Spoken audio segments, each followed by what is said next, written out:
Hi. Creamy and healthy pasta எப்படி பண்ணுறதுன்னு பார்க்கலாம். ஃபஸ்ட்டு பாஸ்தாவை கொதிக்கிற தண்ணியில் கொஞ்சோண்டு ஆலிவ் ஆயில் ஊற்றிட்டு கொஞ்சம் உப்பும் சேர்த்துக்கலாம். அப்பயே பாஸ்தாவை போட்டு ஒரு 10 மினிட்ஸ் அட்லீஸ்ட் வேக விடணும் கொதிக்கிற தண்ணியில். நான் ஒருத்தருக்கு தான் பண்ணுறேன். அப்புறம் அதை ட்ரெயின் பண்ணி தனியாக எடுத்து வச்சுக்கலாம். அடுத்தது கடாய் வச்சு கொஞ்சோண்டு ஆலிவ் ஆயில் சேர்த்துக்கிறேன். நான் ரிஃபைண்ட் ஆயில் கூட நீங்கள் சேர்த்துக்கலாம். பட் ஃப்ளேவராக இருக்கிற அந்த கடலெண்ணெய் நல்லெண்ணெய்லாம் வேண்டாம். அதில் பொடி பொடியாக நறுக்கின பூண்டு சேர்த்துக்கிறேன். சேர்த்து வதக்கி கொடுத்துக்கலாம். அப்புறம் ஒரு மீடியம் சைஸ்க்கும் ஒரு சின்னதான ஒரு வெங்காயத்தை எடுத்து நான் கட் பண்ணி சேர்க்க போகிறேன். ஏன்னா நான் ஒருத்தருக்கு தான் பண்ணுறேன். ஸோ அந்த குவான்டிட்டி இனஃபாக இருக்கும். ஸோ நான் பெருசாக தான் கட் பண்ணியிருக்கேன். ஏன்னா எப்படியுமே மிக்சியில் தான் போட்டு நம்ம அடிக்க போகிறோம். அதனால தான் உடச்சி விட்டுக்கிறேன். கொஞ்சம் ஃப்ரை ஆனப்புறம் அதில் ஒரு சின்ன தக்காளி, அப்புறம் அதை விட கொஞ்சம் பெரிய தக்காளி, ரொம்பலாம் சேர்த்துற வேண்டாம், அதை கட் பண்ணி அது கூடவே ரெட் கேப்சிகம், எல்லோ கேப்சிகம் 2 குடமிளகாவும் நான் சேர்த்துருக்கேன். வெறும் ரெட் குடமிளகா கூட சேர்த்தா போதும். அப்போ தான் ரெட் சாஸ் பாஸ்தா பக்காவாக வரும். ஸோ நான் 2 கேப்சிகமும் சேர்த்துருக்கேன். வெங்காயமும் பூண்டு வதங்கினப்புறம் தக்காளி, கேப்சிகம் கட் பண்ணதை சேர்த்துக்கிறேன். அதுவும் பெருசாக கட் பண்ணிக்கலாம்.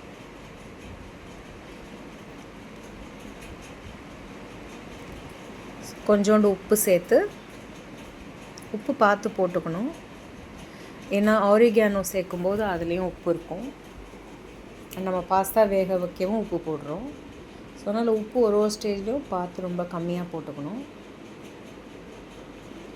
நான் பாஸ்தா வேகிறதுக்கு கல்லுப்பு வேறு சேர்த்தேன். ஸோ அது இன்னும் கொஞ்சம் கம்மியாக நான் சேர்த்துருக்கலாம். உப்பு கொஞ்சம் ஜாஸ்தியாக இருந்தது டிஷ்ஷில். ஸோ நான் மூடி வச்சு ஒரு 2 மினிட்ஸ் வேக வச்சுக்கணும். நான் அப்படியே கையாலேயே எடுத்தேன் அந்த தட்டை. ஸோ கை சுட்டுடுச்சு. ஸோ எப்போவுமே இடுக்கி யூஸ் பண்ணுங்கள். ஸோ இப்போ இதில் நான் ஹோம்மேட் பன்னீர் சேர்த்துக்கிறேன். ஹோம்மேட் பன்னீரை நம்ம அரைக்கும்போது ஸ்ட்ரெயிட்டாக மிக்சிலையும் சேர்த்துக்கலாம். பட் சில சமயம் கடையில் வாங்குகிற பன்னீர்லாம் ஏதாவது மாவுக்கு கலந்துருப்பாங்க. ஸோ அதனால் இதோடு சேர்த்து கொஞ்சம் ஃப்ரை பண்ணிக்கிறது நல்லது. அப்புறம் நான் பாஸ்தா ட்ரெயின் பண்ண வாட்டரை எடுத்து வச்சுருந்தேன். ஸோ அதை கொஞ்சம் சேர்த்து வேக விடுறேன். ஏன்னா ரொம்ப ட்ரை ஆகிடுச்சுன்னா நம்ம அந்த பாஸ்தாலெலாம் பால் ஆட் பண்ணுவோம். ஸோ நம்ம இந்த தண்ணி எடுத்து வச்சு சேர்த்துக்கலாம். ஸோ இப்போ நான் இடுக்கி யூஸ் பண்ணுறேன்.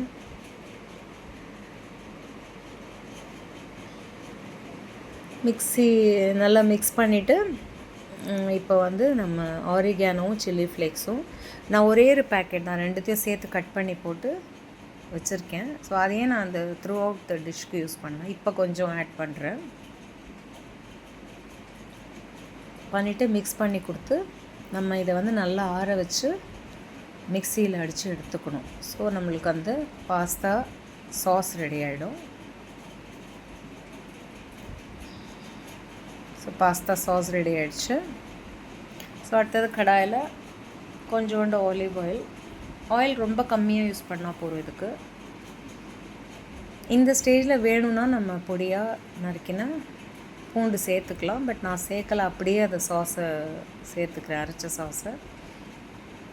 இதில் நம்ம அந்த பாஸ்தா வடிகட்டின தண்ணி இருக்கு இல்லையா, அதை மிக்சியில் கழுவி ஊற்றி அந்த தண்ணியும் இதில் சேர்த்துக்கலாம். ஸோ இதை ஒரு 2 to 3 மினிட்ஸ் நம்ம கொதிக்க வைக்கலாம். அதுக்கு மேலே வேண்டாம், ஏன்னா எல்லாமே வதங்கி தான் இருக்குது.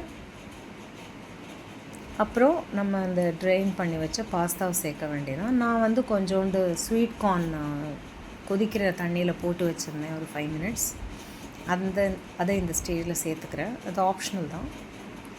ஸோ அடுத்தது ட்ரெயின் பண்ணி வச்ச பாஸ்தாவை சேர்த்து ஜஸ்ட் ஒரு 2 மினிட்ஸ் கொதிக்க விட்டால் போதும். இந்த இடத்துல கொஞ்சம் ட்ரை ஆச்சுன்னா நம்ம மறுபடியும் அந்த தண்ணி சேர்த்துக்கலாம். பாஸ்தா ட்ரெயின் பண்ண தண்ணி சேர்த்துக்கலாம். அண்ட் கொஞ்சோண்டு ஆரிகானோ சில்லி ஃப்ளேக்ஸ் இந்த ஸ்டேஜில் ஆட் பண்ணுறேன். அவ்வளோதான். Creamy and healthy pasta ready. இப்போ பிளேட்டிங் பண்ணிடலாம். பாஸ்தாவை நம்ம போட்டுட்டு நான் ஒரே ஒரு சின்ன பேசில் லீஃப் இதில் ஆட் பண்ணியிருக்கேன்.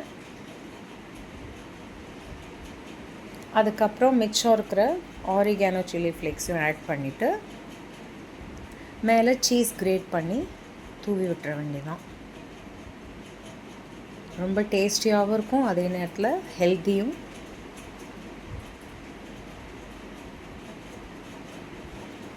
ஸோ ட்ரை பண்ணி பாருங்கள். தேங்க்யூ.